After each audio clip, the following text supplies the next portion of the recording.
a ministração da palavra. Quero convidar aqui o evangelista Marcos de Paula.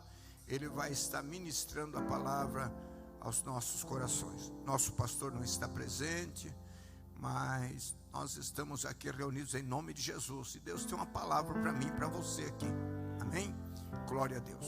Evangelista Marcos ministrando, e nós vamos estar então recebendo aquilo que Deus tem para nós.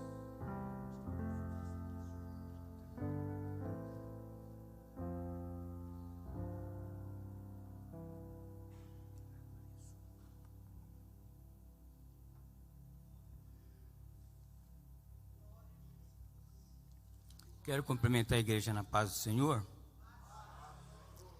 Louvado seja Deus por esta rica oportunidade que Ele tem nos dado nesta noite. Quero agradecer ao nosso pastor presidente, pastor Marcos Roberto Dias, por confiar o púlpito a nós nesta noite, juntamente com o pastor Nelson, que também nos convidou. E eu tenho certeza que Deus vai continuar falando conosco, irmãos. Deus já tem falado através dos hinos, e eu creio que Ele vai continuar falando. Eu gostaria que os irmãos abrissem a sua Bíblia no texto que foi lido, que foi 2 Timóteo, capítulo de número 3. Nós vamos refletir um pouco nesse texto, irmãos. Hoje é um culto de ensino, e eu quero expor um tema. O fim dos tempos chegou. Como devemos enfrentá-los e ser vitoriosos? É interessante que, quando a gente vai para o contexto desse texto, para que a gente possa entender, o apóstolo Paulo ele está preso num calabouço romano. Ele está apenas aguardando o dia de ser martirizado. Quando Paulo escreve essa segunda carta, ele já havia sido julgado, e ele já estava sendo oferecido por libação. E é interessante, irmãos, que Paulo aqui ele está velho, possivelmente doente, com uma sentença de morte já sobre a sua vida. Mas ele não está preso e dizendo para Deus: Deus, mais de 30 anos de ministério, Senhor. Meu Deus, eu fundei igrejas. Meu Deus, eu fiz coleta para os pobres de Jerusalém. E agora eu vou morrer assim, Senhor, numa cadeia, abandonado, todos me abandonaram. Isso me chama atenção, irmãos, porque esse homem poderia estar questionando a Deus porque ele não está morrendo abençoado, com uma boa aposentadoria, porque ele não está morrendo bem, mas ele, depois de tanto trabalho, ele está ali num calabouço, já com uma sentença nas suas costas, sabendo, vou morrer. Mas ele não está questionando a Deus por aquilo que Deus não deu para ele, porque ele trabalhou toda a sua vida, mais de 30 anos da sua vida para o Evangelho. Mas ele está preocupado com o que vai ser do Evangelho dali para frente.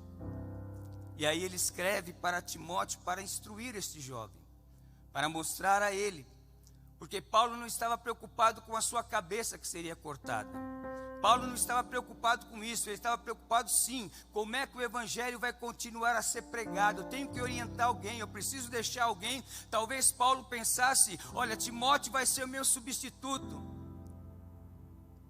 E aquele homem está ali, e sabendo que os seus dias estão chegando ao fim, ele escreve essa carta. E Paulo, de forma profética, ele diz algumas coisas que nós precisamos saber acerca dos fins dos tempos.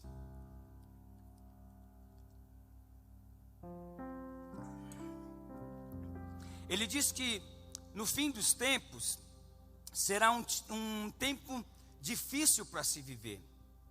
Será um período de dias furiosos e violentos. E é interessante que ele diz que o caos da sociedade é o resultado, daquilo que os homens são. Paulo apresenta aqui, que o mal não está fora do homem, mas está dentro do homem. Isso nos chama atenção, porque esse mal é o pecado. E o pecado trouxe um prejuízo tão grande para a humanidade, meus irmãos, que nós estamos vendo o caos que nós estamos vivendo.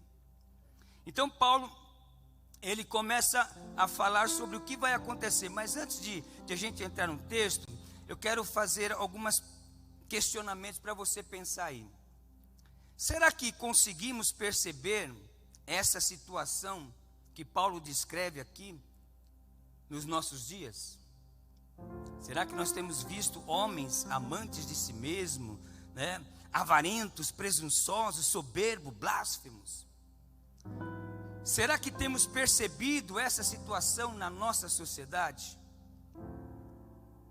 Será que nós estamos atentos e percebendo a apostasia que está acontecendo em muitas igrejas hoje? Será que nós estamos atentos a todas estas coisas? E é interessante que Paulo, ele destaca aqui que precisamos primeiro tomar cuidado para que nós não venhamos a entrar no espírito dos fins dos tempos. Que espírito é esse? Esse que está descrevendo aqui. Olha só, verso 2: porque haverá homens amantes de si mesmo. Paulo está dizendo que as pessoas não estão direcionando o seu amor a Deus, mas estão direcionando o seu amor a si próprios, amantes de si mesmo. Interessante que depois ele vai continuar, ele diz que ao invés de serem amigos de Deus, são mais amigos dos deleites, dos prazeres da vida. E é interessante, irmãos, que Paulo aqui, ele não está falando exclusivamente com o mundo, mas ele está falando com a igreja. Ele não está falando com o mundo, porque ele sabe que o mundo é desse jeito, mas ele está falando que esse contexto é um contexto dentro das igrejas. E é interessante que eu comecei a ver aqui, ele diz assim: porque haverá homens amantes de si mesmos, avarentos, presunçosos, soberbos, blasfemos, desobedientes a pais e mães, ingratos, profanos, sem afeto natural, irreconciliáveis, caluniadores, incontinentes, cruéis, sem amor para com os bons. Aí eu fui ver, o que é um avarento? Avarento é a pessoa, literalmente, essa palavra significa amantes da prata. Mas nós dizemos que é amantes do dinheiro. O que é uma pessoa presunçosa? Pessoa que se julga melhor do que as outras. O que é soberbo? É aquele que é arrogante, que se julga superior. Irmão, se tem uma coisa que não cabe na igreja, é soberba. Porque todos nós estamos no mesmo patamar. Deus nos vê da mesma forma. Vai cobrar de cada um diferente, porque cada um está exercendo uma função. Mas aos olhos de Deus não tem maior, não tem menor, não tem não. Aos olhos de Deus, todos somos iguais. Mas ele diz também que é blasfemo, né? O que é uma pessoa blasfema? Aquela pessoa que insulta o sagrado.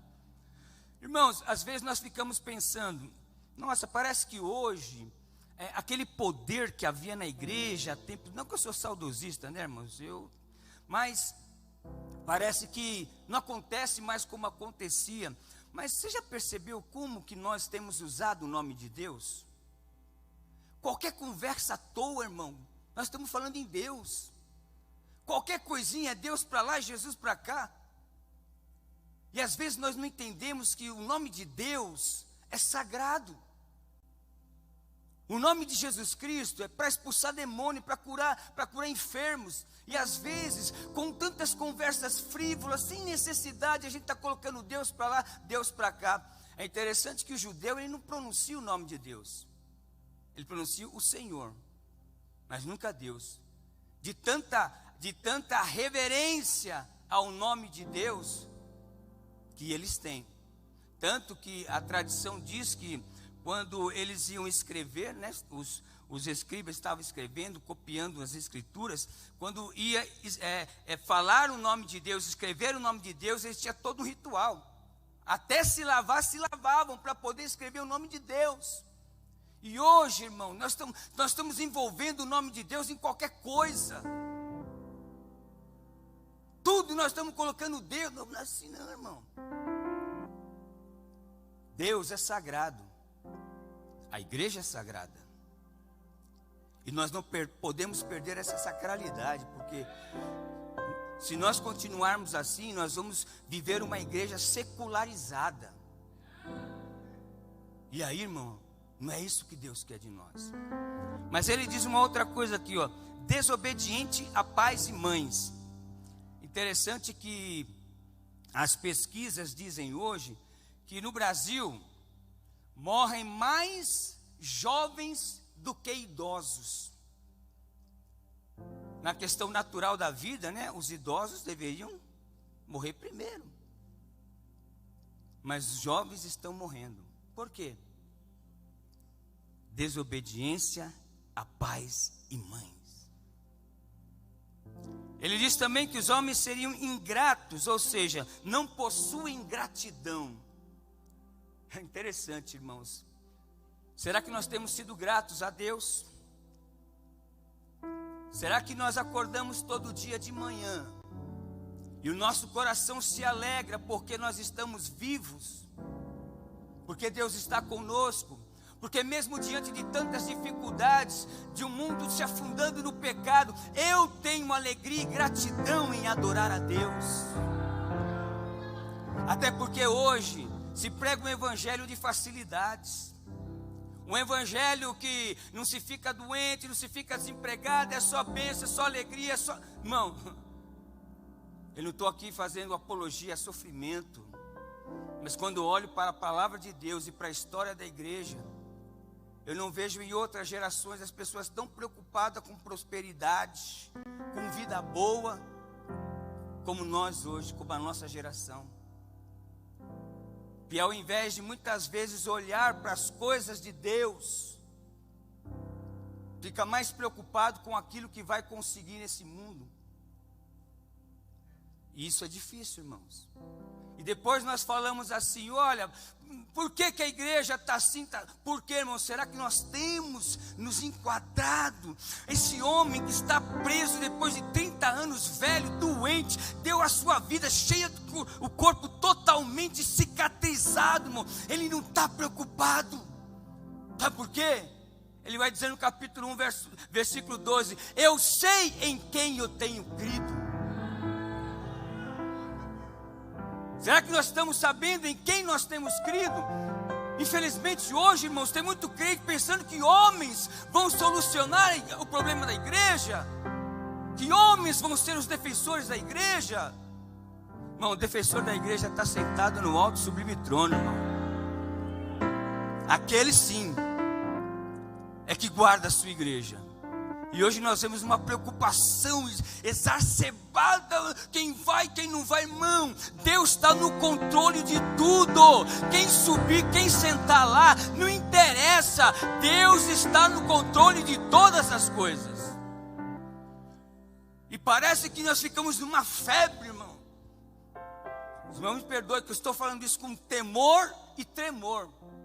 Outro dia eu disse para um irmão: irmão, se nós fizéssemos em propagar o evangelho como nós temos propagado outras coisas, a igreja talvez seria outra. Então a gente não pode inverter os valores. Então Paulo vai nos explicar algumas coisas interessantes aqui. Vamos lá. Irreconciliáveis, ou seja, quem é uma pessoa irreconciliável? Uma pessoa que não se dá para reconciliar, né? Você quer fazer paz com ela, mas ela não quer.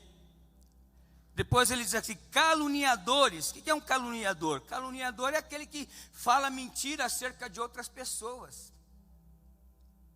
Depois ele diz aqui: incontinentes. O que é uma pessoa incontinente? Uma pessoa incontinente é aquela pessoa que não tem domínio próprio. E o crente sem domínio próprio não é um perigo, porque ele não estraga só a sua vida, mas ele também afeta a visão que as pessoas têm do evangelho e da igreja. Então nós temos que tomar muito cuidado.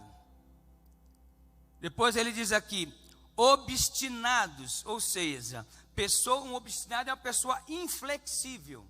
É assim, é do meu jeito, acabou, pronto, não aceita nenhum tipo de opinião. Então, quantas vezes nós agimos assim, irmãos? Em algum desses aspectos. Quantas vezes pessoas agem assim na igreja? Quantas vezes o seu vizinho, lá no seu trabalho, encontramos pessoas assim? Mas aqui Paulo está falando comigo e com você. Para a gente ficar alerta, irmãos. Porque nós estamos vivendo esse tempo. Talvez você... primeiro ponto que eu quero destacar aqui. O mundo está arruinado porque a espiritualidade está distante da vida das pessoas. Então, todos os problemas as que Paulo relata aqui, estão descrevendo um mundo ímpio, somente? Não, mas também pessoas religiosas. Religiosidade não funciona, irmãos. Religiosidade não funciona, porque os pastores, talvez não veja, mas o Deus que sonda os corações, Ele conhece. E eu louvo a Deus porque você está aqui nesta noite. Porque você não veio aqui como um religioso, mas você veio aqui como um crente, que ainda crê na palavra de Deus, que ainda quer a presença de Deus, que quer ouvir a voz de Deus, que quer ver uma mudança na sociedade, na vida. É por isso que você está aqui nessa noite. Talvez muitos poderiam estar, mas o mundo aí fora está em problema. E isso é uma desculpa para mim não estar na casa de Deus. Então, para aqueles que não gostam, hoje é o aperitivo certo para ter uma desculpa.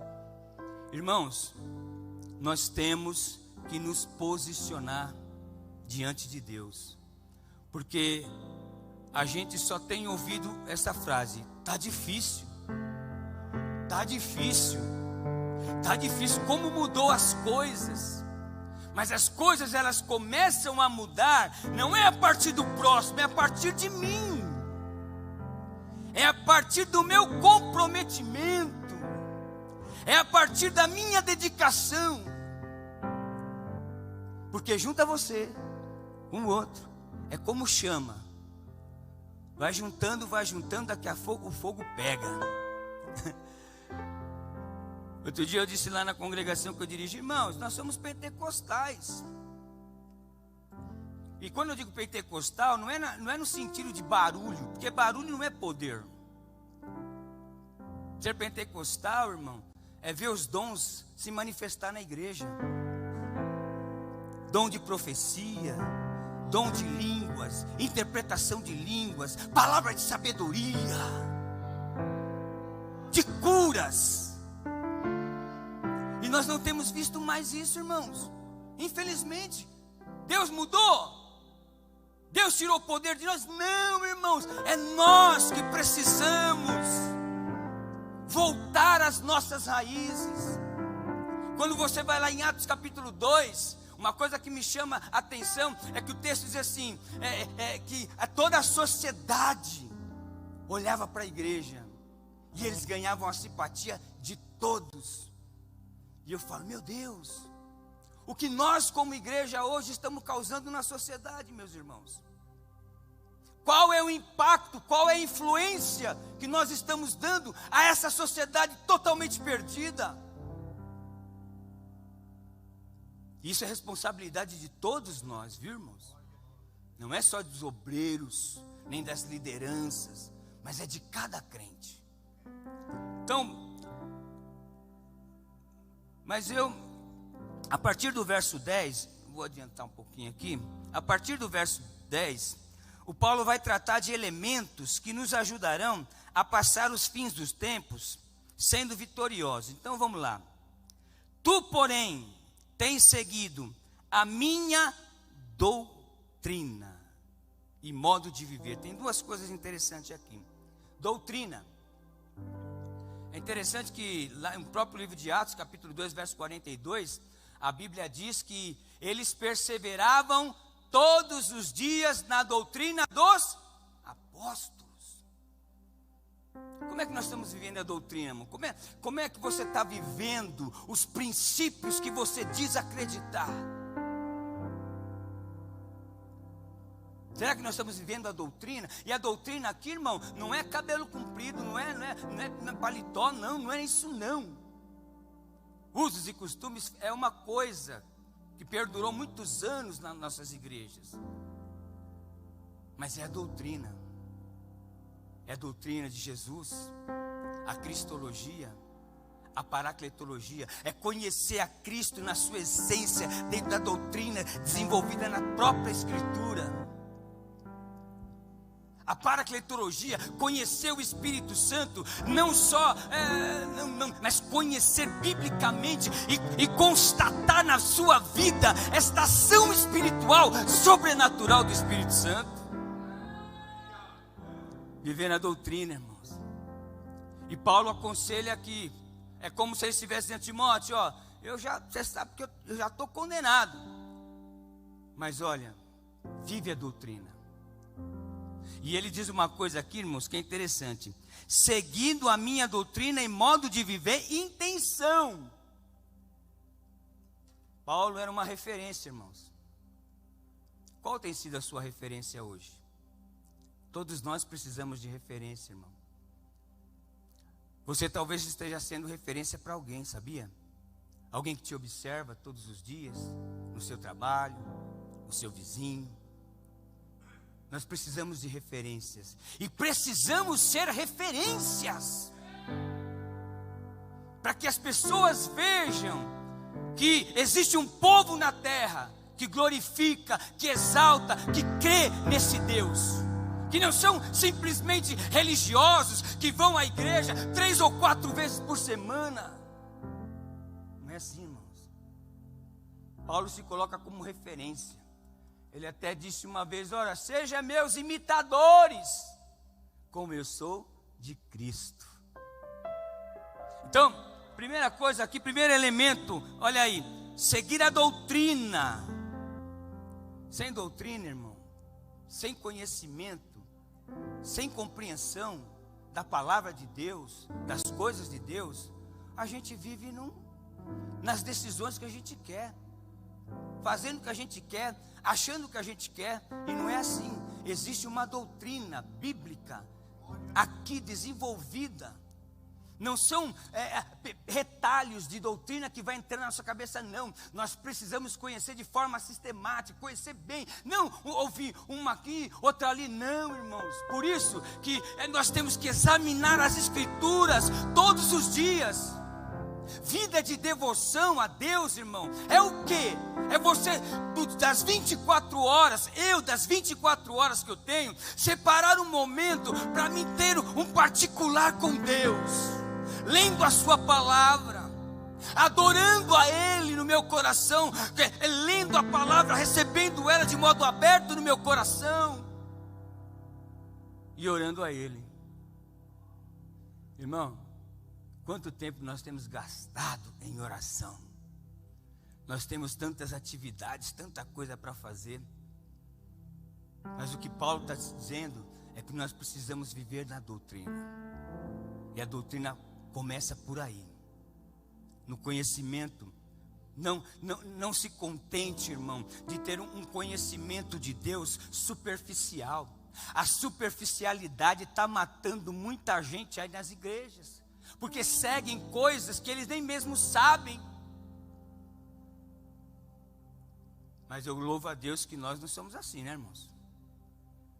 Nós examinamos as Escrituras todos os dias. É meia hora? É meia hora. É 20 minutos? É 20 minutos. Mas eu tenho aquele momento no meu dia, na minha semana, porque eu preciso me abastecer do Deus Todo-Poderoso, para aguentar tudo que está acontecendo e que vai acontecer. Porque se a coisa está difícil, irmão, não estou aqui pregando, dizendo que vai ser pior mesmo.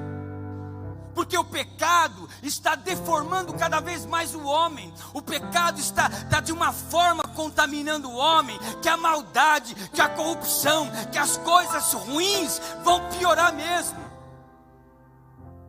Porque quando ele fala aqui, nos últimos dias, não é os nossos dias, é desde quando Jesus veio aqui, irmão.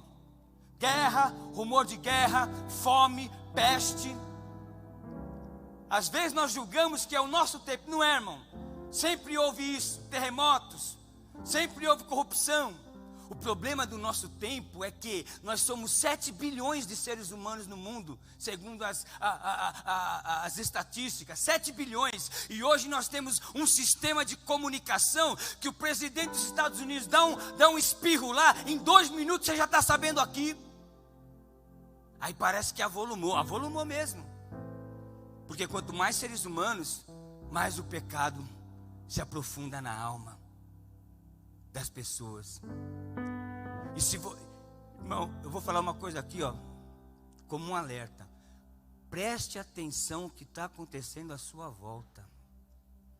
O mundo, ele está sendo moldado. O mundo está sendo moldado por uma outra fase que vai entrar, muito mais difícil. E assim, é sorrateiramente, né? Gênero. Sabia que hoje, nas escolas, a gente não pode mais falar para uma menina ou para um menino assim, ô menino, você não brinca de boneca, você tem que brincar de bola. Ou para a menina assim, menina, você não pode brincar de bola, você tem que brincar de boneca.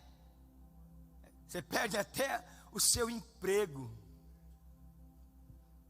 Agora imagine uma criança que nasce e ela tem 2 papai. Ela é adotada, ela tem 2 papai. Ou ela tem 2 mamães. Percebe como a sociedade está sendo moldada, irmãos? Paulo foi um homem e a igreja primitiva fizeram uma obra, irmão, que incendiaram o mundo com a pregação do evangelho. Que os frutos desse trabalho desse homem, da igreja primitiva, ainda está aqui, eu e você. Eles impactaram o mundo, irmão. Sofreram, morreram, foram judiados, mas impactaram o mundo. E eu fico pensando, irmão, e nós?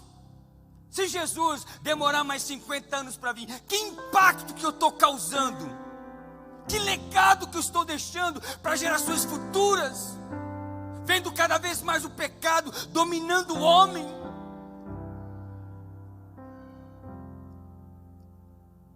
Nos faz refletir, né, irmão? Nos faz refletir. Porque nós é que estamos aqui para fazer a diferença. É você que faz a diferença. É cada um de nós.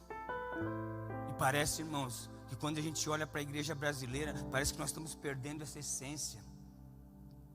E o secularismo entrando, e sabe, as pessoas se enfraquecendo na fé. Irmão, é uma coisa, sabe, nós precisamos acordar. Botar a boca no pó. Não ficar esperando que fulano, ciclano vai resolver problema de igreja.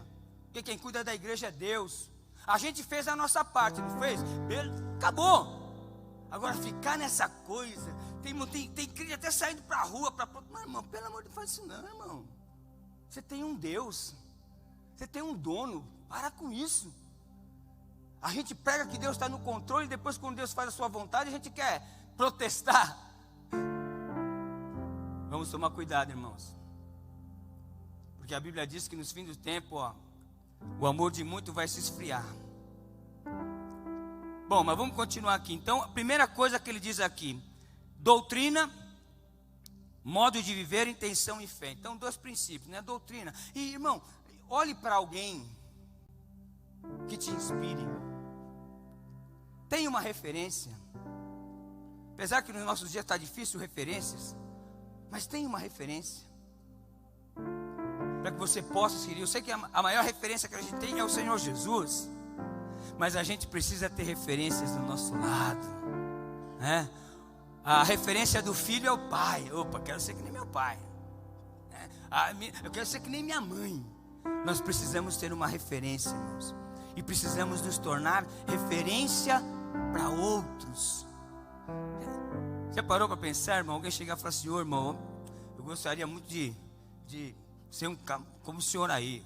É bonito, irmão. Você está plantando. Estamos deixando raiz do evangelho pregada na terra. Enquanto a igreja estiver aqui, vai ter raiz, irmão. Vai ter Deus, vai ter poder de Deus. Por quê? Porque eu e você estamos aqui. Segunda coisa aqui, segundo elemento importante, é a fé, sem a qual é impossível agradar a Deus. Irmão, como é que anda a nossa fé? Falar de fé é uma coisa, exercer a fé é outra, bem diferente. E muitas vezes nós agimos como aqueles que só falam que têm fé, mas quando a coisa aperta, busca subterfúgios. Não é assim. Paulo diz assim: olha, doutrina e fé. Tenha fé, irmão. Ah, mas o mundo está de ponta cabeça, evangelista. Tá, mas deixa ele, porque a nossa fé é em Deus. É Ele que vai entrar com providência na sua vida. É Ele que reservou um lugar no céu para você. É Ele que escreveu o teu nome no livro da vida. É Ele que garante o céu para mim e para você. Aqui é tudo passageiro, irmão. Aqui tudo acaba. Mas ele diz aqui, olha, longanimidade. O que é uma pessoa com longanimidade? É firmeza de ânimo. Irmão, todos os dias nós somos bombardeados. Você é bombardeado na televisão, na internet, na rua, tudo querendo levar você a descrer em Deus, a descrer no poder de Deus, a perguntar, cadê o Deus? Hoje tem muitas pessoas zombando de nós, irmãos. Sabe por quê? Vocês não pediram para Deus? Cadê o Deus de vocês que não fez Bom, não vamos envergonhar o nome de Deus. Não vamos colocar as coisas de Deus, o nome de Deus em qualquer coisa, que aí a gente vai enfraquecendo. Longanimidade, ou seja, firmeza de ânimo, coragem. Eu lembro de uma época, não sou saudosista, irmãos. Eu lembro de uma época que quando o crente chegava num lugar, o povo detestava, irmão. Ixi, chegou esse crente. Só fala de Deus, só fala de Jesus, só fala. Hoje, irmão, parece que a gente chega, porque a gente não está falando mais do pecado. Pecado parece que, não, o pecado está aí. E ele nos assedia todo dia.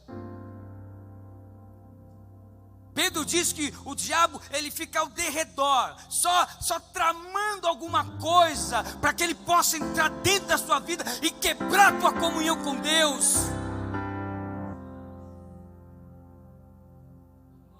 Por isso que nós precisamos ser firmes. Como Paulo diz lá no capítulo 15 de 1 Coríntios: sede firmes e constantes, sempre abundantes.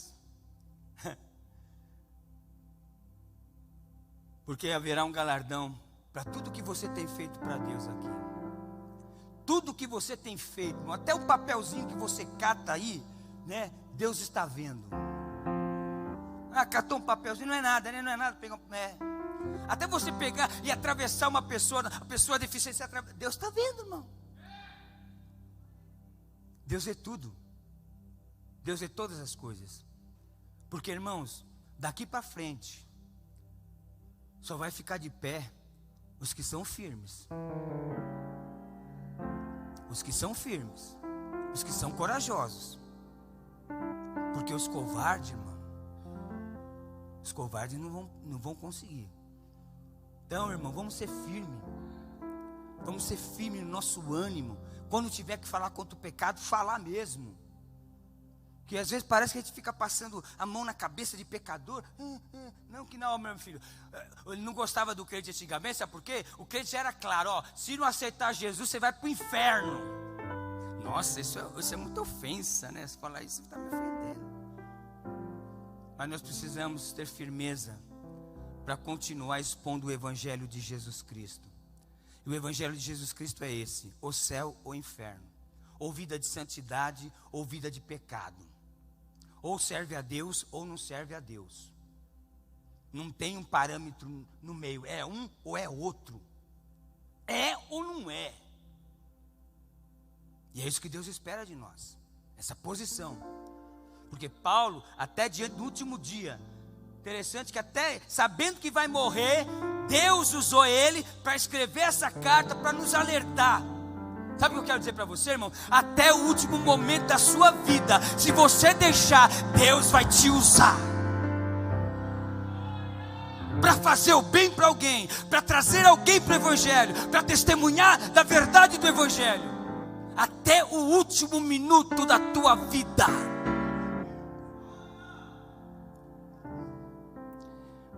Amor, olha só, longanimidade e amor. Irmão, não vai dar para falar muito de amor aqui não. É interessante, irmãos, que tem gente que pensa que amor é uma coisinha que dá aqui no peito. Não, irmão, esse amor aqui não é isso. Eu preciso ter uma coisinha, um sentimentozinho no peito para amar. Não é isso não, irmão. Amor é atitude. Amor é como o centurião fez. Mandou chamar Jesus. Jesus, ó, meu servo está lá doente, está morrendo. Jesus, vou lá. Mas antes de chegar na casa, ele falou assim: Senhor, não vai na minha casa não sou digno. Dá uma palavra, meu servo. Olha que coisa linda. Ele não foi interceder nem pela família, nem por ninguém da família dele. Ele estava intercedendo por um servo. E um servo naquele período, irmão, era uma pessoa que não valia nada para as pessoas. Era servo, se morresse, enterra e pega outro. Mas esse centurião tinha um amor no coração e falou: não, eu sei que tem um homem aí chamado Jesus que cura, que faz, vou falar com ele pelo meu servo. Sabe o que é isso, irmão? É amor, atitude, ação.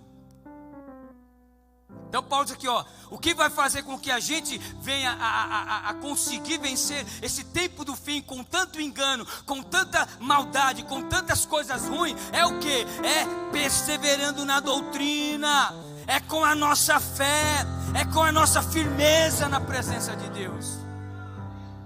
É assim que a gente vai vencendo, irmão.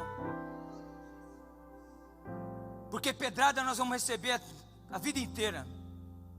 Jesus disse assim: olha, se eles fizeram isso comigo, vocês esperam que eles vão fazer o que com vocês? Capítulo 15 de João.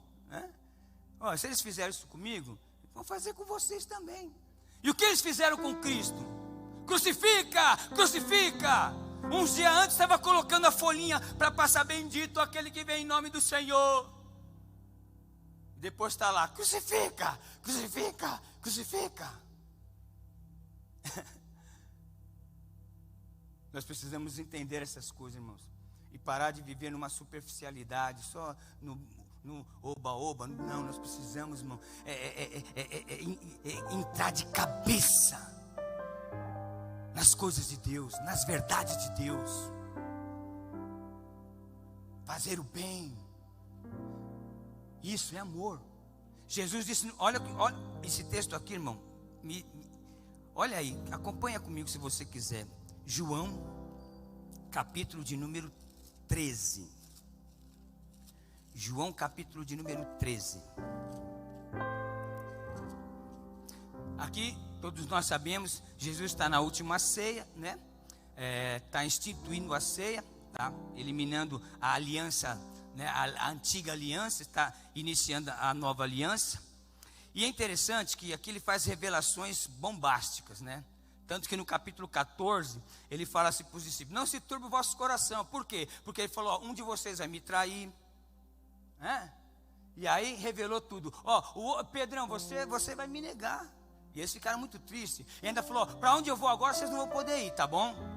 Eles estavam com o coração triste. Mas olha uma coisa que Jesus diz aqui, no versículo de número 34. Um novo mandamento vos dou, que vos ameis uns aos outros. Eu imagino que naquele momento os discípulos ficaram meio parados. Falaram, mas que novo mandamento é esse?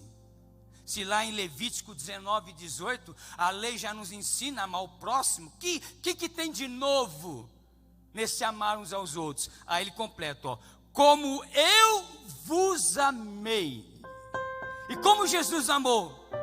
Um amor sacrificial, um amor que sacrificou a sua vida pela nossa.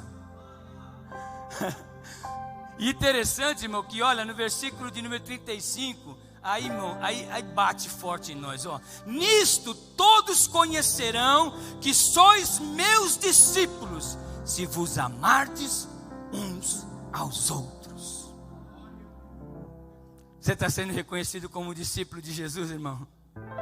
Nós estamos sendo reconhecidos como discípulos de Jesus. Porque o amor, irmão, o amor é a força mais poderosa do universo. Tudo se resume, irmão, nesse amor. Porque Deus amou o mundo de tal maneira.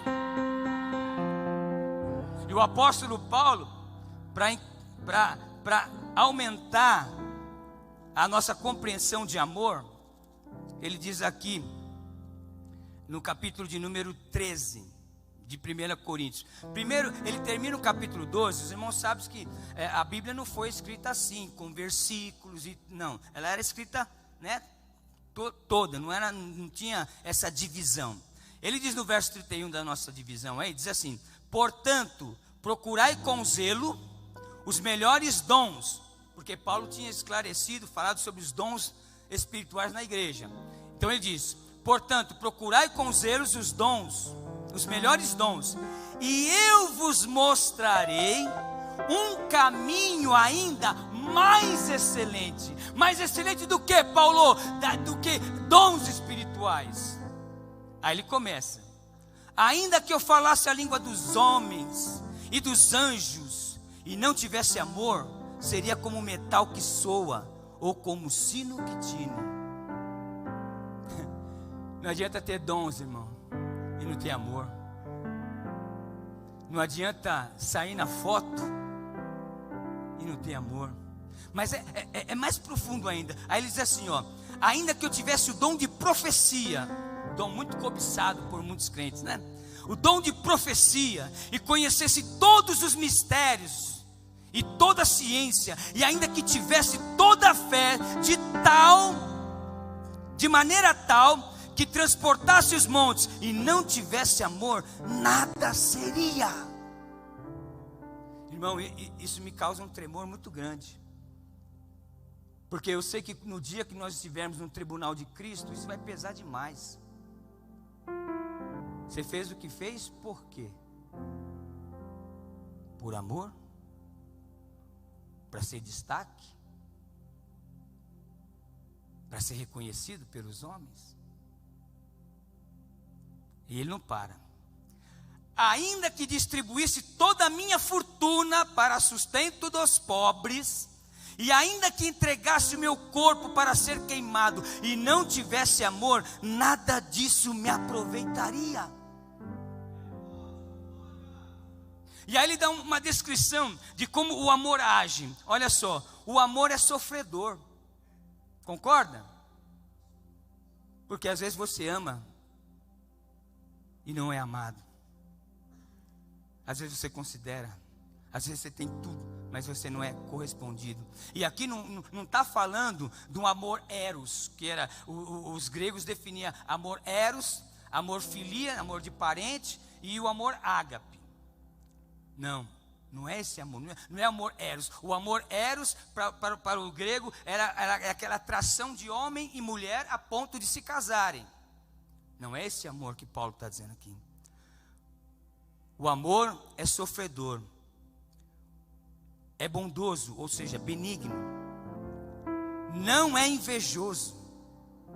O amor não trata com leviandade, não se ensoberbece, não se importa com indecência, não busca os seus interesses, não se irrita, não suspeita mal, mas folga com a justiça, mas não folga com a injustiça, mas folga com a verdade. Tudo sofre, tudo crê, tudo espera, tudo suporta. O amor nunca falha, mas havendo profecias serão aniquiladas, havendo línguas cessarão, havendo ciência desaparecerá. Tem muitos que se acham mais santos do que os outros porque tem algum dom espiritual, mas se não tiver amor, irmão, nada disso vai valer. É época de a igreja, irmão, fazer a diferença, mas desse jeito, no amor, na conduta, no comportamento, na fidelidade a Deus, porque nós somos a geração dos últimos tempos. A primeira geração marcou, até hoje nós estamos aí, né? Na sombra dela. E nós? O que nós estamos causando para a nova geração que está chegando? Muitos estão preocupados com quem vai ser o presidente, muitos estão preocupados com quem vai ser da Câmara, muitos estão preocupados com não sei do quê. Mas a igreja tem que estar preocupada com as almas. Com as almas, acima de tudo é as almas. Mas parece que a igreja brasileira parece que está perdendo o foco, irmão. O foco é o céu. O foco é o céu. O foco é não chegar com a mão vazias diante do Senhor no dia do tribunal, mas chegar, Senhor, ó, essa é a tua obra. Porque tem muita gente acomodada, irmão. Infelizmente hoje está se criando uma geração de crentes que querem se servir de Deus, não servir a Deus. Senhor me dá, Senhor faz, Senhor abre, eu determino. Irmão, quem somos nós para determinar alguma coisa para Deus? Me diga, como é que o pó, o barro, vai determinar para o Todo-Poderoso o que ele tem que fazer? Como é que ele tem que agir? E é isso que está sendo ensinado por aí, irmão. Você liga a televisão, né? Essas heresias estão aí, ó, tomando conta. E se a gente não tomar cuidado, vai entrando na gente também, irmão. O apóstolo Paulo, no capítulo 4 de 2 Coríntios, fala assim, ó, o judeu estava questionando Paulo porque a mensagem de Paulo não era aceita. Aí Paulo fala assim, sabe por que a minha mensagem não era aceita? Porque eu não corrompia a minha mensagem. Eu não mudei a mensagem para agradar ninguém. É por isso que eles não aceitam minha mensagem. Eu falei a mensagem como tem que ser. E hoje, irmão, às vezes a gente é tentado a mudar para encher, para isso, para aquilo. Não, irmão. Deus vai cobrar de nós, de cada um de nós. A mensagem que eu estou transmitindo é a mensagem de Deus? Será que alguém pode chegar para nós e falar como falou para a mulher, falou para Elias, ó, agora eu sei que a palavra de Deus é verdade na tua boca. Forte, né, irmão? Agora eu sei que a palavra de Deus na tua boca é verdade. O que acontece? Tem palavra que não é de Deus? Tem, irmão. Tem gente que fala sobre Deus. Sabe por que nós somos pentecostais, irmãos? Porque o pentecostalismo moderno, vamos dizer aqui, da Rua Azusa para cá, é um pentecostalismo que valorizou muito a experiência pessoal com Deus. Conhecer Deus, não de falar, mas conhecer Deus por experiência. Por isso nós somos pentecostais. E agora, se nós unirmos esse desejo, essa experiência que nós cremos no Espírito Santo, nos dons espirituais, unir com o conhecimento e com a prática da palavra, irmão, ninguém segura a igreja. Ninguém. Assim como não seguraram no primeiro século, até o terceiro século, irmão, é chamada a Era dos Mártires. Mais de 4 milhões de crentes foram mortos Quando Nero, no ano 64, ele tacou fogo em Roma, na capital do império, dos 14 bairros, 4 bairros não pegou fogo. E nesses 4 bairros moravam judeus e cristãos. Aí ele achou um álibi, e culpou os cristãos. Tanto que quando Paulo é preso na segunda vez, ele é preso como malfeitor. Na primeira prisão de Paulo, ele é preso porque os judeus queriam incriminá-lo. Aí ele apela para César. Mas agora ele foi preso como malfeitor. Paulo era tido como cabeça dos incendiários de Roma. Por isso que todos abandonaram. E por isso que ele diz aqui para Timóteo: ó Timóteo, não se envergonha de mim não. Porque até o filho dele na fé estava com vergonha.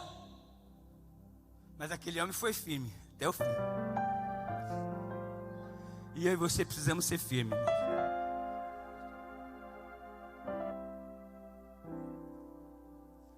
Tá, já estou terminando, meus irmãos.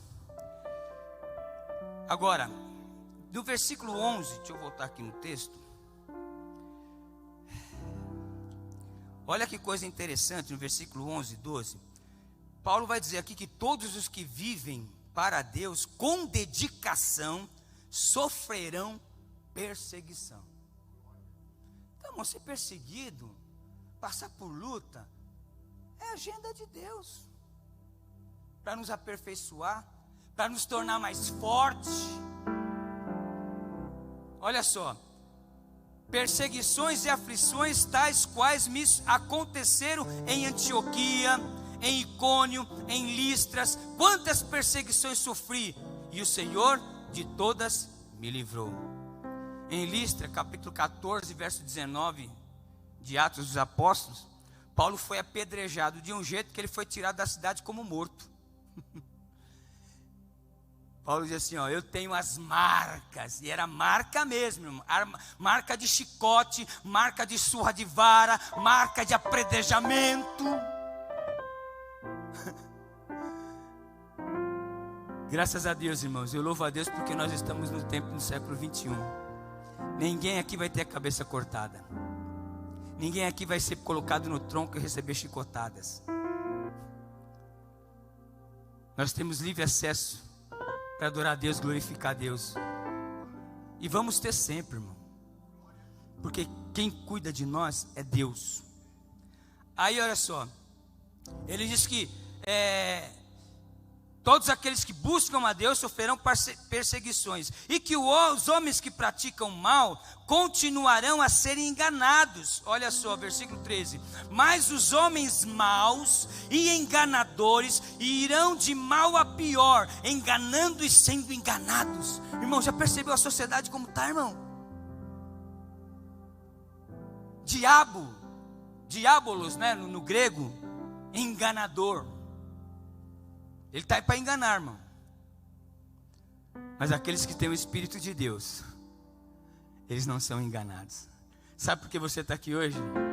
Porque você não foi enganado pelo diabo. Sabe por que você está sentado aí? Porque o diabo não prevaleceu na sua vida a ponto de fazer você abandonar a sua fé. Paulo nos ensina a perseverarmos naquilo que temos aprendido. Olha só, versículo de número 14: mas tu, porém, permanece naquilo que aprendeste e que foste inteirado, sabendo de quem o tens aprendido. Irmão, não vamos cair nessas modinhas de hoje não, irmão. Nessas teologias humanistas, né? De coisas maravilhosas nesse mundo. Não, irmão. A maior maravilha que nós temos nesse mundo é viver com Deus aqui nessa terra, irmão. É saber que se você dobrar o joelho agora e clamar a Ele, Ele te ouve. É saber que quando você está numa situação difícil, você ora a Ele, Ele te ouve, te socorre. Essa é a maior alegria. Aí, finalizando, irmãos, Paulo vai nos apresentar duas coisas importantes aqui, praticamente uma coisa. Olha, vê só, e que desde a tua meninice sabes as sagradas letras, que te podem fazer-te sábio para a salvação pela fé que há em Cristo Jesus. Aí ele vai mostrar a inspiração, né, da palavra de Deus. Toda escritura divinamente inspirada é proveitosa, olha só, para ensinar, para redarguir, né, ou corrigir, replicar, corrigir, para corrigir, para instruir em justiça. Então essa palavra é uma palavra inspirada. A Bíblia é o livro mais perseguido, irmão. A Bíblia é o livro mais torturado.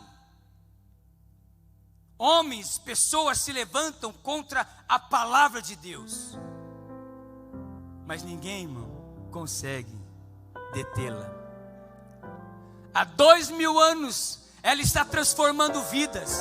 Há 2000 anos ela está mudando histórias. Há 2000 anos ela está colocando pessoas no reino de Deus.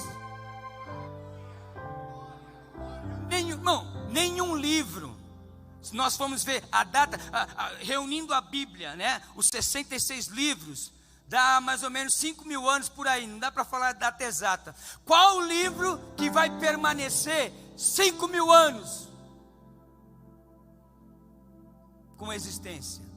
E não é uma existência superficial, não, é uma existência que todo aquele que se aproxima dela é tocado, é mudado, é transformado. E aí Paulo está falando para ele: olha, Timóteo, é a palavra, meu filho, não sai dela não,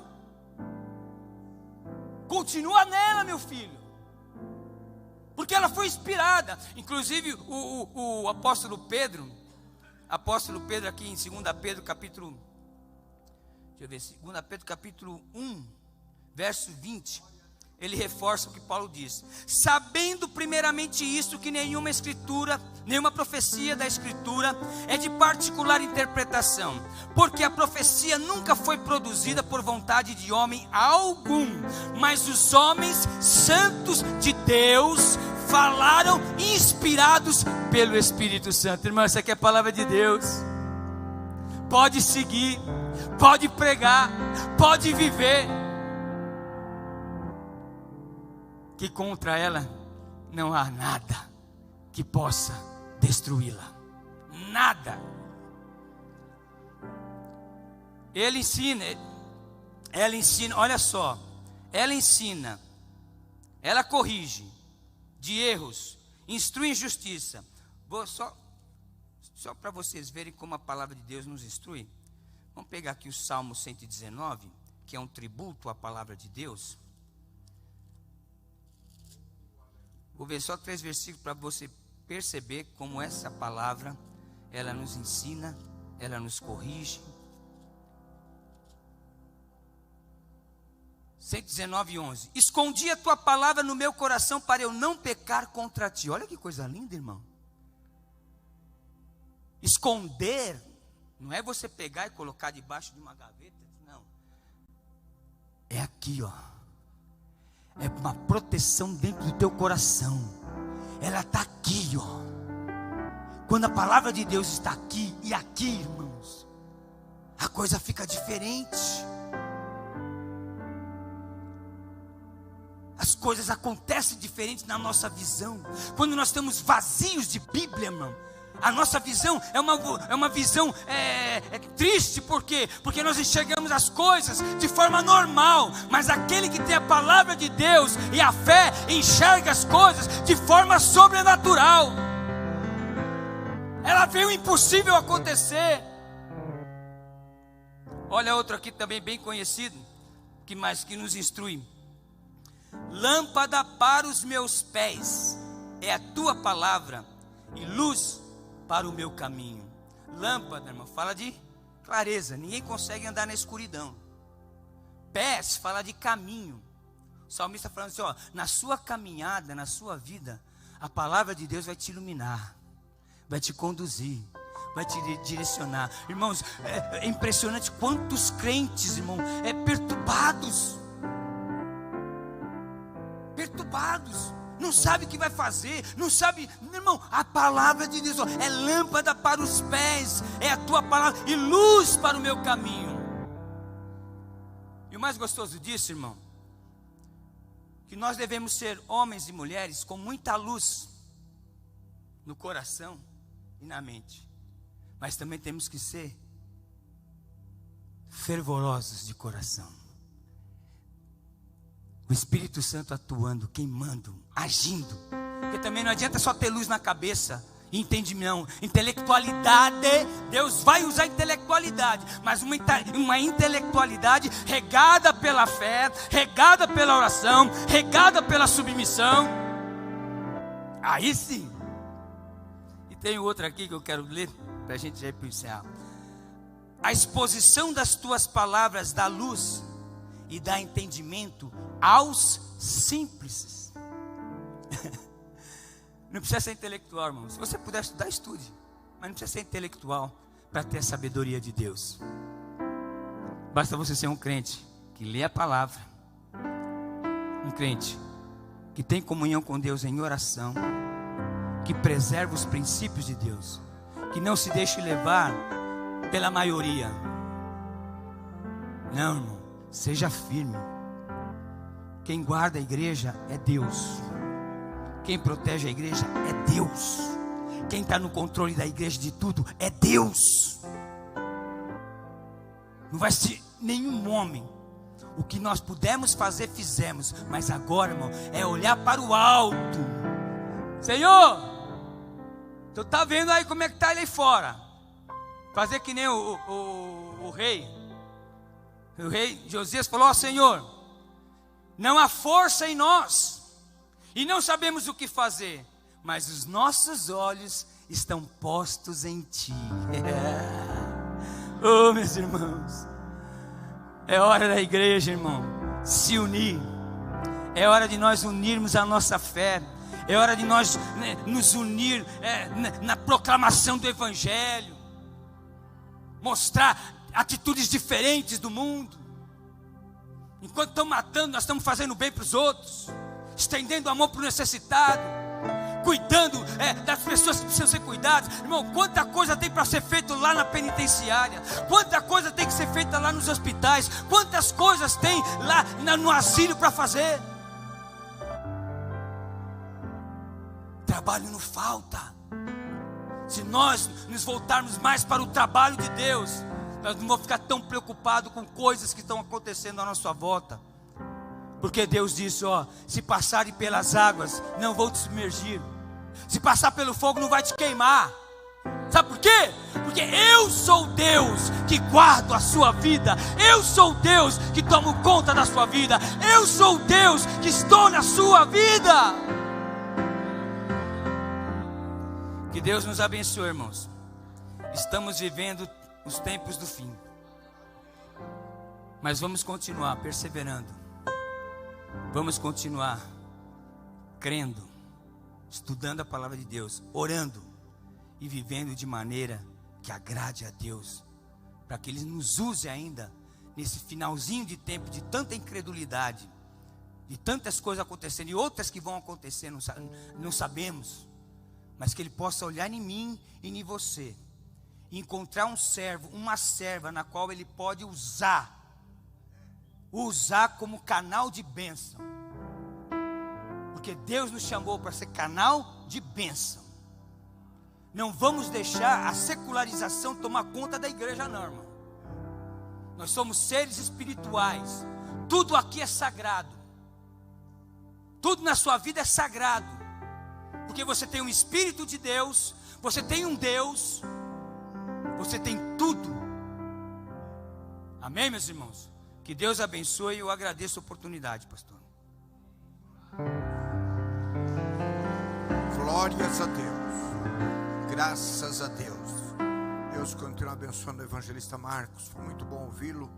Deus falou conosco nesta noite. Amém? A igreja em pé.